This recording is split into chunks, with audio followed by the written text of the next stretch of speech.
मराठा भावांनो, मराठा आंदोलनाला गालबोट लावणाऱ्यांना आवरा। कुणी कधी आपल्याच बहिणींना छेडतंय, कुठे दादागिरी करतंय। मुंबई जर आपली आहे तर आपल्याच घरात असं वागणार का?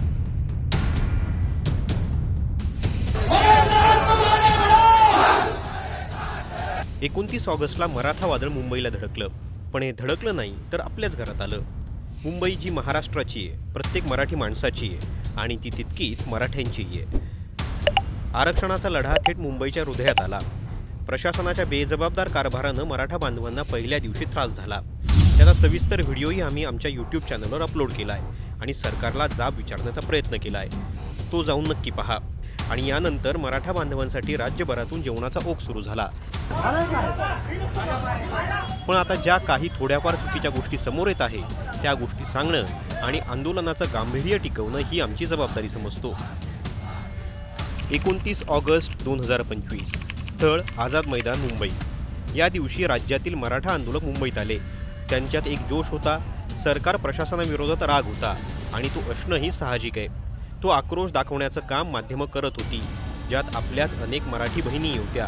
मात्र आंदोलनस्थळी वा बाहेर ज्या महिला रिपोर्टिंग करत होत्या त्यांना जे अनुभव आले ते आपल्या कुणाला सहन होणारे नाहीत आणि हे करणारे मराठा बांधव नक्कीच नव्हते।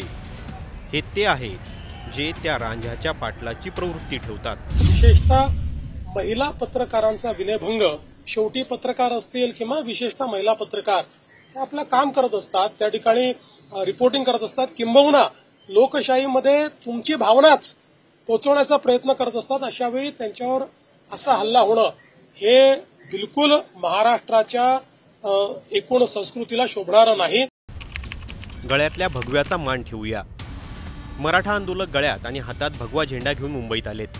हा भगवा त्यागाचं प्रतीक आहे। हा भगवा महाराजांच्या हिंदवी स्वराज्याची निशाणी आहे आणि तिची शान कुठेही कमी होता कामा नये।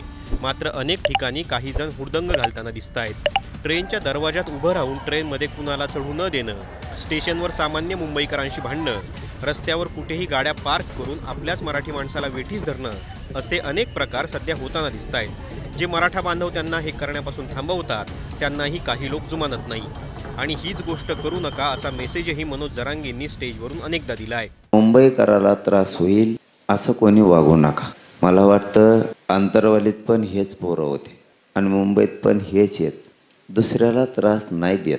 इतकाच मीडियासुद्धा आंतरवालीत होता, किंबहुना याच्यापेक्षा जास्त। कधी पत्रकारांचं कधी ऐकायला नाही आलं की त्रास झाला, इथंच मात्र ऐकायला येतं, त्याच्यामुळे आमचा संशय खूप बळवतोय। बरं, हेच ते पोरं आहेत, आंतरवालीत त्रास नाही दिला, इथं कसं काय देते? हे काहीतरी षडयंत्र आहे, आम्हाला बदनाम करायसाठी हे कोणीतरी करतंय। सगळ्यांनी ग्राउंडवर गाड्या घ्या, निवांत ग्राउंडवर झोपा। तिथं जेवणाचं अख्खे मुंबई जेवण इतकं जेवायला आणायला लागलेत माझे खेड्यातले गरीब मराठी तुमच्यासाठी। आपल्याला त्रास दिल्यावर आपण कमी नाहीत, आपण एकट्या मराठ्याची 5 ते 6 राज्य एवढी ताकद आहे। तर मग मराठा आंदोलक म्हणून आपण काय केलं पाहिजे? मनोज जरांगेंच्या आंदोलनाला पाठिंबा देण्यासाठी हजर राहा, तिथे शांतता टिकवा। कुठेही कुणीही आंदोलनाला भरकटवताना दिसलं तर त्याला तातडीने थांबवा। कुणीही महिला भगिनी रिपोर्टिंग करत असतील तर मर्यादा पाळा। कुणीही भगिनी अडचणीत दिसली तर तिला संरक्षण द्या। सार्वजनिक ठिकाणी जे आंदोलक गैरवर्तन करतायत त्यांना तातडीने आवरा। लोकल ट्रेन मुंबईची लाईफलाईन आहे, ती सुरळीत सुरू ठेवा। लोकल ट्रेनचाच आंदोलकांना आधार आहे, तिला बंद पडू देऊ नका। मुंबईत कुठेही घाण करू नका, मुंबई आपलीच आहे हे विसरू नका। मराठा आरक्षणाला मुंबईकरांचाही पाठिंबा आहे। अनेक मुंबईकरांनी आपला जेवणाचा डबा आंदोलकांना दिलाय। कुणी शाळा तर कुणी सोसायटीची ऑफिसेस उघडी करून दिली, कुणी आपली घरं, तर काही मुस्लिम बांधवांनी मशिदीही उघडल्या। जिथं राजकीय पक्ष धावले नाहीत तिथं सामान्य मुंबईकर तुमच्या सोबतीला आला। मुंबईत एकट्या पडलेल्या मराठी माणसाला आपलं माणूस मुंबईत आल्याची भावना आली। मात्र या भावनेसोबत अशाही प्रवृत्ती शिरल्यात ज्या आरक्षणाच्या या आंदोलनासाठी घातक आहेत। एखाद्या जत्रेतल्या पाकिटमारासारखी हे आपलेच खिसे कापतायत। भगव्याच्या या वादळाला कुठे काळा डाग लागू नाही ही आपली जबाबदारी आहे। त्यामुळे आता आपण प्रत्येकानं काळजी घेणं गरजेचं आहे। Bureau report, Times Now Marathi. मुंबईकराला त्रास होईल असं कोणी वागू नका। मला वाटतं आंतरवालीत पण हेच पोरं होते आणि मुंबईत पण हेच आहेत. दुसऱ्याला त्रास नाही देत. इतकाच मीडियासुद्धा आंतरवालीत होता, किंबहुना याच्यापेक्षा जास्त. कधी पत्रकारांचं कधी ऐकायला नाही आलं की त्रास झाला. इथंच मात्र ऐकायला येतं, त्याच्यामुळं आमचा संशय खूप बळ होतोय. बरं, हेच ते पोरं आहेत, आंतरवालीत त्रास नाही दिला, इथं कसं काय देते? हे काहीतरी षड्यंत्र आहे. आमच्यात घुसून आम्हाला बदनाम करायसाठी हे कोणीतरी करतंय. रोडवर पण हेच आहे. कोणीतरी राजकारणी माणसाने त्याला फगवायचं किंवा एखाद्या समन्वयकाने फगवायचं. ते उंदीर मिशा कोणीतरी आहे, तो बी सांगतो वाटतं पोरायला की तुम्ही रोड आडाच लागतो. असं मला कळालं आहे. बेट्या, तो 2-4 बाऱ्या झालेलं आहे. मी फक्त आंदोलनामुळं गप आहे. तो आंतरवालीला पण हेच केलं होतं एकदा. तो ह्या जिल्ह्यात पण हेच केलं होतं आणि मुंबईत पण हेच केलं होतं. तो मूक मोर्चाच्या टायमाला पण हेच केलं होतं. तुला आम्ही चांगले ओळखून येत.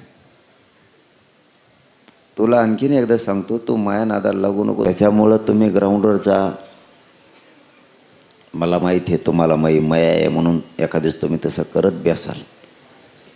पण न्यायालयाच्या सगळ्या नियमाचं पालन करायचं आहे हे समजून घ्या. आणि मुंबईकराला त्रास होता कामा नाही हे पण समजून घ्या. वेळच्या वेळेला बघू ना. तुम्ही शांत राहा, एवढंच माझं म्हणणं आहे. तुम्ही शांत राहा. आणि ज्यांना ऐकायचंच नाही ना, तो गावाकडे गेला तरी चालत. काय मी बघतो कसं आरक्षण द्यायचं माया जातीला. मी मेलो तरी इथून उठत नाही. ज्याला यायचं त्याला येऊ दे. सरकार येऊन दे, गोळ्या घेऊन येऊन दे, बंदूक घेऊन येऊन दे, त्याला काय घेऊन यायचं ते येऊन दे. मी बहादर मरायला तयार आहे तुमच्यासाठी. फक्त तुम्हाला सांगितलं तेवढं तुम्ही करा.